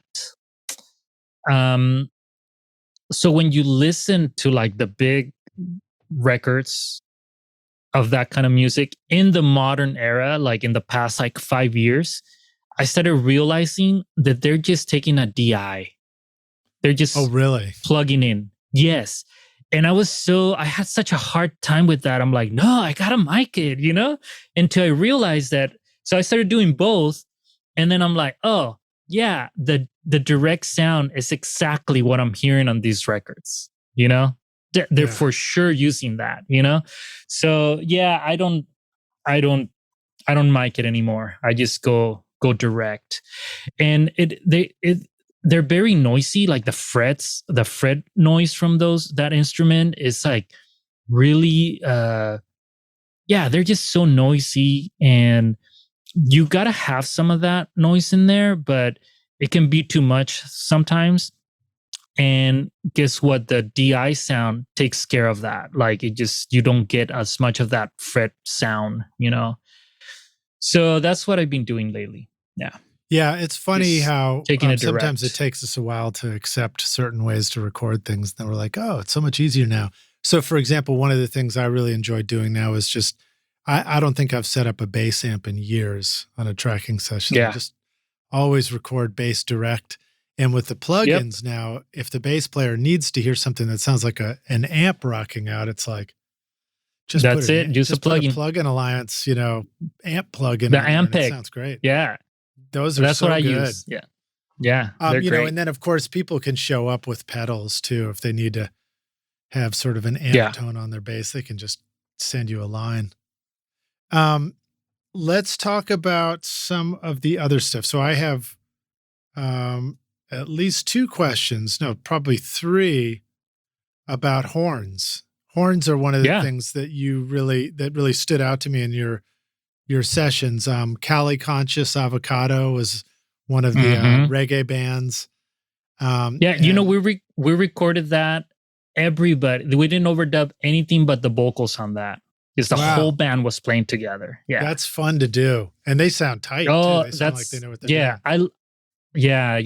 I love doing that. That's like anytime or most of the I can't remember the last time that I didn't at least have rhythm guitar, bass, and drums playing together when I tracked a band. There's something about it. People, their body movement, looking at each other play. There's magic there, that happens that you don't get if you're doing one thing at a time. Yeah. What happens when I do one thing at a time is we tend to want to get something really straightened out. So like maybe the drums are very perfect. And then every overdub that happens after that, it's like, oh, it needs to be just as perfect. And then you end up with a bunch of things that are so perfect. And then you listen and you're like, how come I'm not feeling this? Sometimes perfect is good, but a lot of times I think, music is about tension and release, and you have to have that in the performance as well. Yeah. So for that, I had the drummer and like out in the live room, and the keyboardist just going direct right next to him. I think the guitars the guitarist was in the room, but the amp was in a booth, bass player was going direct in the same room as the drummer. And we had the percussions in a separate room, and they had eye contact. And I had the horns in the control room with me, looking out the nice window. And quiet. Yeah. So are you recording in headphones while you're working then? Yeah, I did that with headphones. Yeah, because we wanted to take we wanted to take everybody to playing together. Funny thing though, we weren't trying to be like cool or fancy or anything. It just there was a limited budget. We had a finite amount of time to get it all done, and then we figured like, well, let's just record everybody. You know what I mean? Yeah. Well, it's fun to do that. That was, and I mean, sessions where you have a challenge and you all have to rise to the occasion, I find those are the most fun because everybody's trying to like get it as good as you can. What about the horns? How would you recommend to the rock stars to choose the right mics for the horns? And what sort of horn arrangement was it? And where do you put everything? I think it was a trumpet and a sax, and they were just standing right next to each other. And I might be wrong, Lidge, but I think because we had so many mics out there, I think those guys just got like a 58 each. Really? Wow. Well, it's got a great tone. So, I mean, that's a good reminder. I think sometimes the one way to think about that is horns in a way are a little bit like voices. So, a vocal mic, a dynamic vocal mic, like a 58, maybe that's the right choice. And there's, it's all about that mid-range anyway, right? Yeah. I heard, I read actually about that guy at Church that designed the 57 or whatever the first version of it was. And the guy was a classical guy, he was not into any sort of pop music. He was really into classical, and he was set out to design the best classical music microphone, the best orchestral microphone. Wow. And he designed the 57. Funny thing is that like a few days after I read that, I did a gig. It was an orchestral thing. I was doing it was a thing where you had to play, like I was the playback guy. I was playing the click for the orchestra and time code for video to sync up, whatever. I wasn't the front of the house guy, but it was it was a pretty it was a high profile concert, whatever. And I looked out there, and it was mainly Shure SM7s, SM58s and SM57s on most of the instruments. And it sounded great,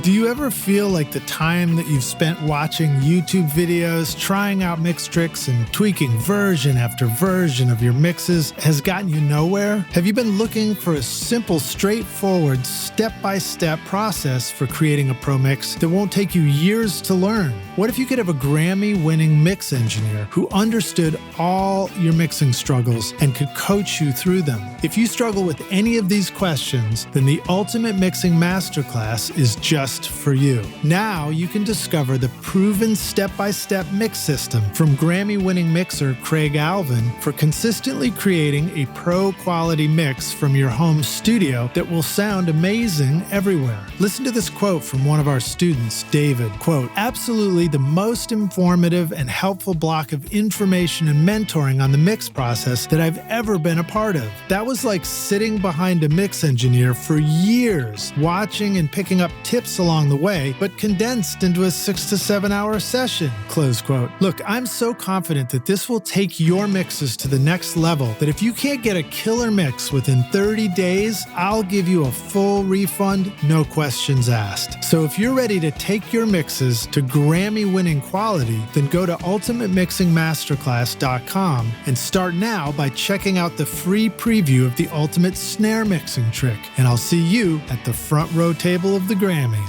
Cheers.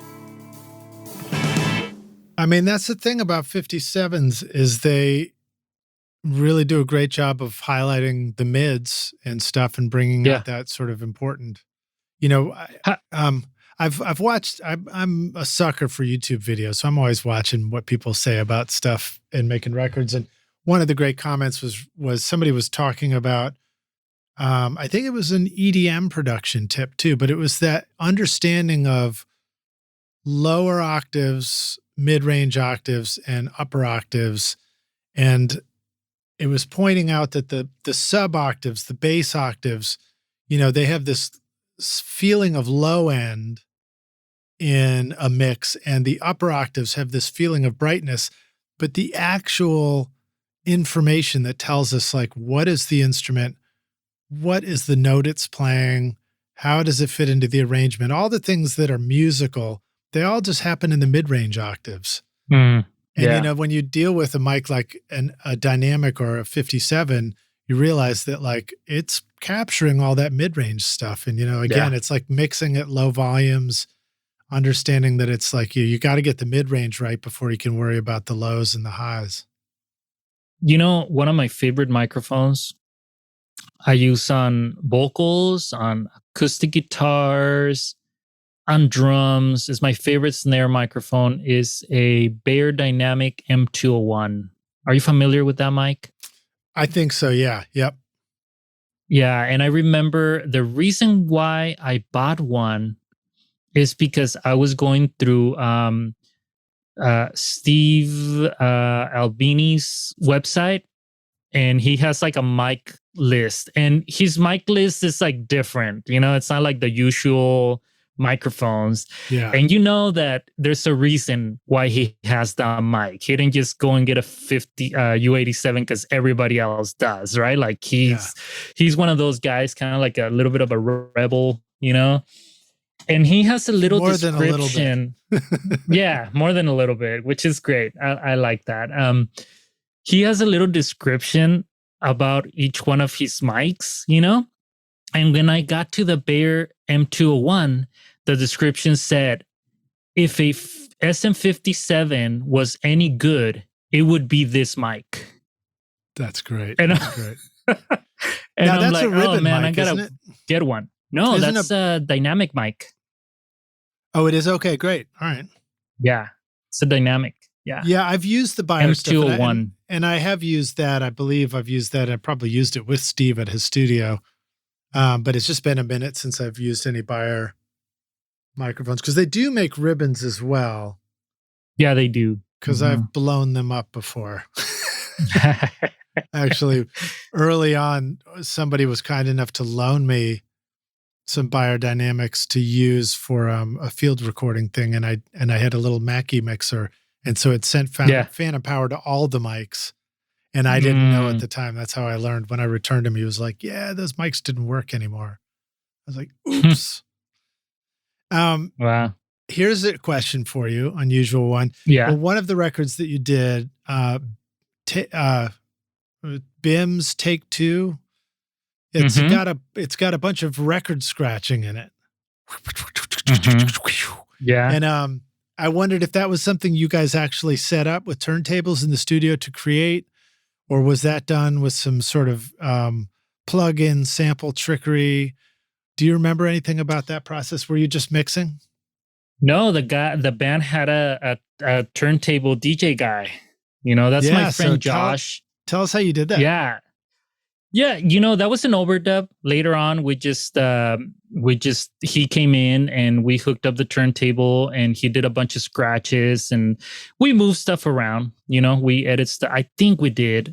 I don't know if we did on this song, but on some of the songs, I remember we kind of moved stuff around. But we did a session just for that kind of thing, you know, for the. So can you break it down for us a little, as far as you remember what the setup was? You know, what are some of the things that we're going to need? So they show up with two turntables and a little mixer with the slider in between. And is it just a RCA out, or, you know, anything unusual about the recording? I think I just used two DI boxes going into a pair of preamps, and that was it. I would just run the song and he would do his thing. And then later we would edit, let's mute this one, let's keep this one, let's move this one over. Oh, that one he did, in the first verse, let's move it over to the second verse or whatever. Yeah. Yeah. Yeah, you probably have to do a bunch until you get one, little sounds that sound really good, better than others. Yeah, he was pretty good, actually. What about low frequencies and stuff like that? I mean, does it get a little crazy? I mean, it's almost like slowing the turntable down must give you some crazy subs. No, I don't remember getting crazy subs. I think, everything feels pretty like mid-rangey, but he could have been doing something on his end too. Cause they have that mixer in between the turntables and that has like some EQ in it. And right. So I wouldn't doubt him doing some of that stuff. He probably has a standard low cut because otherwise you're going to blow up the PA system too. Yeah. So Rockstars, if you need a good record scratching, reach out to Orlando. And it was that Omar Perez record. But that's really cool. I mean, I never get to do that. And I love it. I think it's so great. And it just doesn't come across my studio situation that often. I'm always really fascinated by how it gets made. What about I'm sorry. I said that was the Omar Perez record. That was actually the BIMS record that had the record scratching on it. That was the BIMS. Yeah. But Omar Perez has got more of a great reggae vibe going on. And I wondered in general if you sort of learned anything about getting low end right when you're doing sort of a reggae production. What do you feel like? And also, but what about all these different genres? You got Latin music, you got reggae, you got punk rock. What's the deal with the bass? Yeah, so Omar I don't record anything for Omar. He has his producer dude who I think is somewhere in the Caribbean, and he is Caribbean himself, and he has that like soulful Caribbean thing going on his music, which is great. And one thing that I did, Lich, in this room where I'm in right now, which is my mixing room, is that I got obsessed for like a whole year with Carl Tast, the guy that did your Phantom Focus. My room. Yeah. Exactly. I don't think there's a video out there in YouTube or an article or an interview, a podcast interview of Carl Tast. Am I saying it right? Carl Tast? Carl Tast. Yep. Tats, yeah, that I haven't heard or read. And I did his thing. I have two subs, one on each corner of the room. They're stereo, one for the left side, one for the right side. And that takes care of my null that happens right in the middle of the room. That's my understanding of his whole philosophy.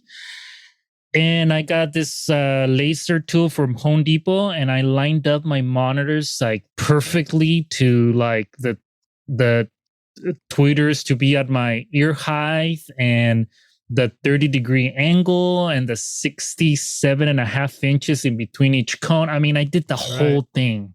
That's great. And I spent like 3 days, trying to get it perfect, and then you move the speaker a little bit, and now you don't get the perfect 67.5 inches in between, whatever, and it really, really made a difference, especially in the low end. The image here in my room is I don't hear the speakers. I just hear this sound in front of me, and you look at the speakers and it doesn't look like anything's coming out of them because you have this beautiful, perfect, stereo image. And then the low end, which is something that I would struggle with, I got these subwoofers that have the variable polarity, which is what he recommends. And so I kept tweaking the polarity and measuring the room into the null that happens right in the center of the room. Didn't disappear completely, but almost did. And that's it. That's what I do, That's wild. Yeah. That's wild. Yeah. I mean, getting if I can, go ahead. if I ever get like a bigger room somewhere, and I'm gonna definitely hire him to come and set up my speakers. I mean, Yeah. I met him at NAMM like 3 years ago, and he was like at the Takamine booth.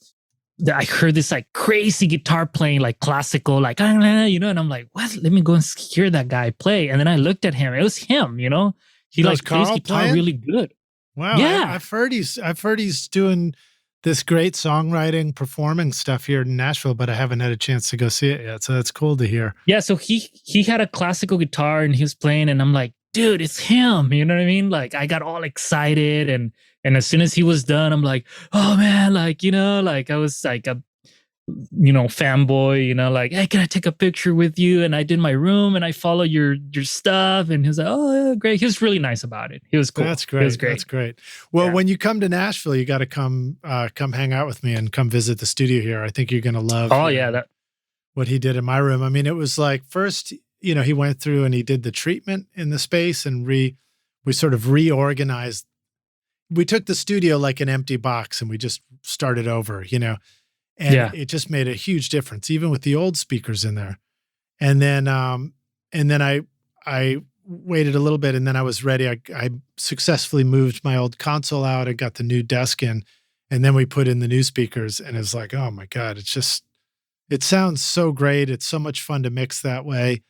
Do you find that would you agree that you still go to the car and sort of listen on other speakers as well to determine, you know, what you think about how the mix translates? Or have you finally gotten to the point where you sort of know what the result is going to be, just staying right in the studio and listening? No, I still go to the car. I still listen to it on my earbuds, on my Apple whatever earbuds Pro or Air Pro, whatever they're called. Yeah, you know, there's something. You know, sometimes I'll just play it through iTunes. Yeah. You know, just not having that Pro Tools window open and just hearing it some other way. It just like it feels different, or it gives you a different perspective. So I always do that. Yeah. Always just go and listen to somewhere else for sure. Yeah. Yeah. What are some of the things that you hear when you're listening in earbuds? What are the things that you're most likely to notice?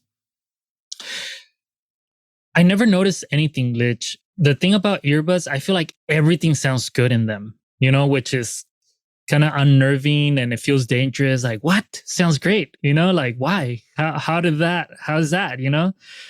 I'm going to be honest. The only thing that I can't, I'm having trouble with is with the Atmos stuff. Are you messing around with Atmos now? No, just listening to Atmos mixes on my earbuds, you know, on the Air Pros or whatever. So this is what I heard. I heard that the algorithm, and this might not be right, I don't know, I have no idea. The algorithm is made for a certain distance in between your two ears. And maybe I have too big of a head or too small, I don't know. But I just don't hear anything that cool, you know, like cool, like yeah, kind of. It sounds a little spread out stuff, I don't know. But here's the other thing: the way I have my speakers set up, the Carl Tatz way, you get kind of like an immersive experience, right? Do you feel that on your Phantom Focus? Oh, yeah. It's really, it's like the sound is coming out of places where there's no speaker. You know, it's already three-dimensional in front of you. Exactly. So I wonder if what happens is that I'm used to listening through speakers and hearing such a cool, you know, image, that when I put the earbuds and I hear an Atmos mix, I'm just not impressed, or I don't know. This podcast is proud to present Recording Studio Rockstars Academy. Are you ready to take your recording, mixing, and mastering to the next level and make your best record ever? Then visit the Academy to find the course that's right for you. Want to record killer drums in your home studio? Then check out Rockstars of Drums to learn how to record, edit, and mix pro-sounding drums with a professional Nashville session drummer in a Grammy-winning studio. Or if you're ready to start mastering your own records at home, then check out Rockstars of Mastering, where I walk you through exactly how I master my own records using nothing but plugins. Plus, I take you into a world-class mastering studio, Sterling Sound, to meet with Ryan Smith and hear how he professionally mastered my record, Skadoosh, for release to streaming platforms. That's the music you hear on this podcast, Rockstars. And if mixing is your focus, then check out my free mixing course, Mix Master Bundle, where I show you how to mix using stock and free plugins and Pro Tools. Plus, you get a look at how I recorded everything in my studio and multi-track downloads for you to practice mixing and even upload to your website if you want. Are you ready to make your best record ever? Then go to recordingstudiorockstars.com/academy to get started now. I've been exploring a lot of that too. I think if you have the official earbuds from Apple, that's a good way to listen to it, because then at least you might be confident that your phone is recognizing what headphones you have and it's delivering the right kind of Atmos mix to it. But one of the things I did notice is I went over to the EDM playlist and I thought, well, surely they've got it figured out, because anything goes, And there's a series of mixes over there that include Skrillex. And those ones really sounded cool to me. They sounded different. They seemed to do something new and different in the bass, in the headphones and stuff. So that might be worth just giving a listen to and see what you think. Nice. I'm going to check that out. Yeah. Yeah. But I'm excited for that whole, big change in how we listen and everything. And I think we still just have to be a little bit patient, is my guess. Still it's a tough, settled in. It's a tough thing, because you kind of don't want to be left behind. You don't want to be caught off guard, not knowing what this is. And then at the same time, nobody's asking for it yet. None of my clients are. So, I'm kind of looking at gear and seeing what could be a possibility, but then not quite ready to, make any changes quite yet, so we'll see how it goes.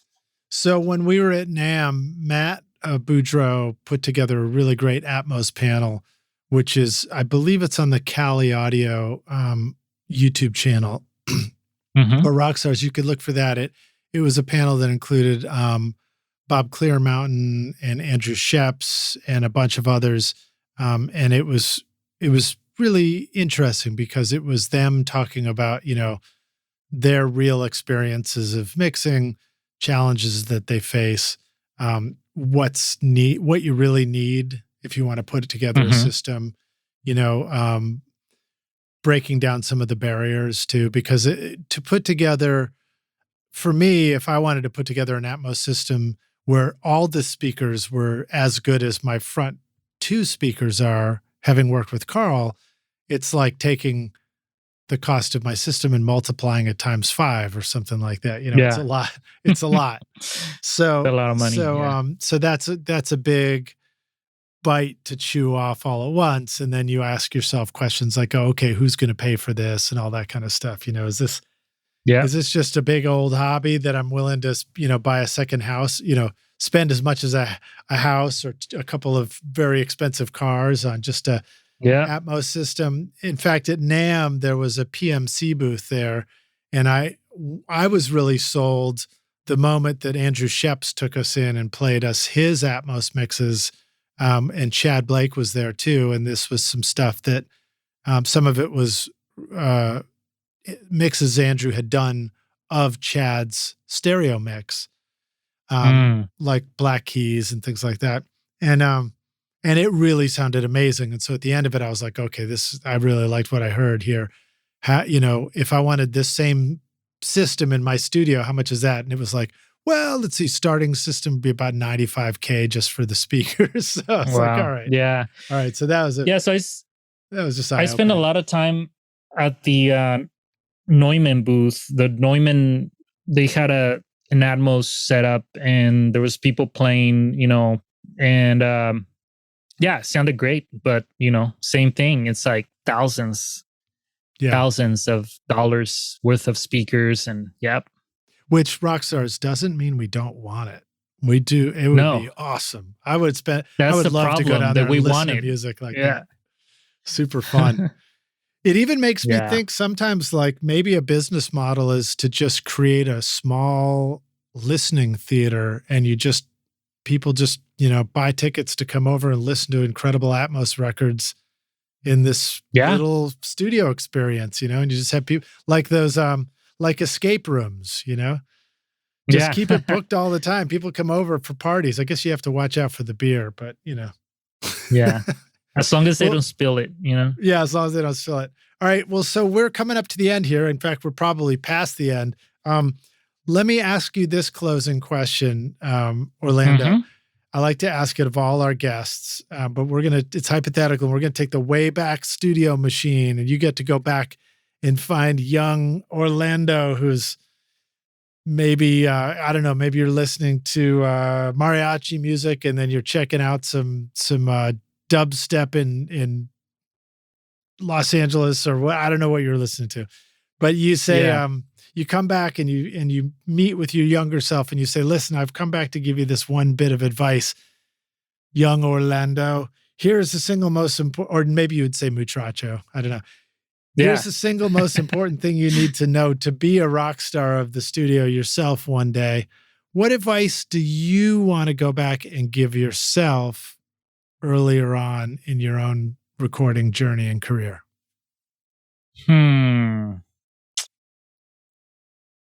I knew you were going to ask this. Why didn't I think in advance? Well, I should have known, I should say. I don't know why I didn't think in advance. But I think one thing that kind of that I think about often is why didn't I get into this earlier? Mm-hmm. Why didn't I how come I didn't realize that this was a possibility, right? To be an engineer and to be able to make a living and pay for my mortgage and my insurance and my whatever, just mixing people's music and being into it, the answer to that is because I wasn't exposed to it early enough, right? But I wish somebody would have showed me this stuff earlier, and I wish that I would have been into it earlier. I guess that would be it, So when the stuff it almost sounds like you're talking about you were already doing some music stuff, but maybe realizing that you could really run your own business with the mixing and all of that stuff. That's the part you're talking or about? or just like just the idea of the process of recording and stuff just wasn't something that was, you buy cassettes or CDs when you're a kid, whatever, and you just listen to the music and enjoy it, Yeah. And the first thing that might pop in your head is like, oh, can I learn to play one of those instruments? But you never think, can I learn to record other people and, be the guy that recorded what I'm listening to, right? I had no idea. I had no idea that recording music and making records and producing and working on, interesting, even indie rock bands. I didn't even know that was a career option. So you want to hear something funny? I was telling Matt that I started recording myself and I would, I had two cassette tape decks, and then a Mackie mixer in between the two decks, right? And I would do a pass of my guitar on into the Mackie mixer and out to one of the decks. And then I would play back that recording and overdub onto the other deck. It was just like a cassette recorder thing, And I thought I was just so clever, well, look at me, I figured this out. And then now I on all these podcasts that I listened to, it turns out that everybody was doing the same thing, you know? Yeah, that's great. But that's great. But it just is, it in my mind, there just wasn't like, I never thought of like, oh, there's people that actually wake up in the morning and go to a studio to record this stuff. You know what I mean? Like that didn't click. It just like somehow we end up with a cassette or a CD. But how that happened, I never questioned it, you know? Yeah. Well, we're lucky that we have an opportunity to talk about this stuff now. And Rockstars, I hope this is really helpful for you. Funny enough, starting a podcast and hosting it myself has been surprisingly incredibly helpful to me. I've learned a ton from talking to people like yourself, and just talking about how to make records for the past 8 years. So it's an absolute pleasure to be able to do this. Orlando, thank you so much for hanging with us on Recording Studio Rockstars, man. You rock. Rockstars, thanks for listening. Let the Rockstars know, where should they go to learn more about you? Where do you want them to go check out your stuff? And then a reminder, Rockstars, stick around because I got something special for you at the end of the show. Yeah, so my website is mymixingpropaganda.com, and all my contact info is there. My Instagram is Orlando Soundman. And get in touch, send me an email, let me know whatever. All right. Awesome, man. Well, thank you for joining us. Rockstars, thanks for listening. Make sure you stick around because I've got some special offers for you coming up in just a moment. Cheers, man. Cheers, Lich. Thank you, man. Thanks so much for listening to Recording Studio Rockstars. If you enjoyed the show and want to help make it better, then please share this episode with your friends on social media and leave a rating and review on iTunes to help the podcast reach more rock stars like yourself. You can click directly over to iTunes or go to rsrockstars.com/review for an easy explanation. And remember to hit the subscribe button to keep up with weekly episodes. And if you're ready to make your best record ever now, then head over to Recording Studio Rockstars Academy, where you can start with my free course at mixmasterbundle.com. Thanks so much for listening, and thanks for being a rock star. I'm Lid Shaw, and this is Recording Studio Rockstars. Now, go make great music. Recording Studio Rockstars would like to give a big thank you to our awesome sponsors who help make this episode possible: Lewitt, Atom Audio, Native Instruments, Isotope, Spectra 1964, and OWC. And remember, at isotope.com and nativeinstruments.com, use the coupon code ROCK10 for 10% off any plugin purchase. If you enjoyed Recording Studio Rockstars, please check out our sponsors using the links in our show notes, because it's a great way to help support this show. These are all things I highly recommend for your studio. They're going to help you make your best record ever. I would also like to thank our fantastic team here at Recording Studio Rockstars: Vlad Weselchenko, Braden Stremming, Liz Hulitskaya, and Roberto Oxman de Aragao for additional podcasts and video help. Thanks so much for listening, Rockstars, and we'll see you in the next episode. Cheers.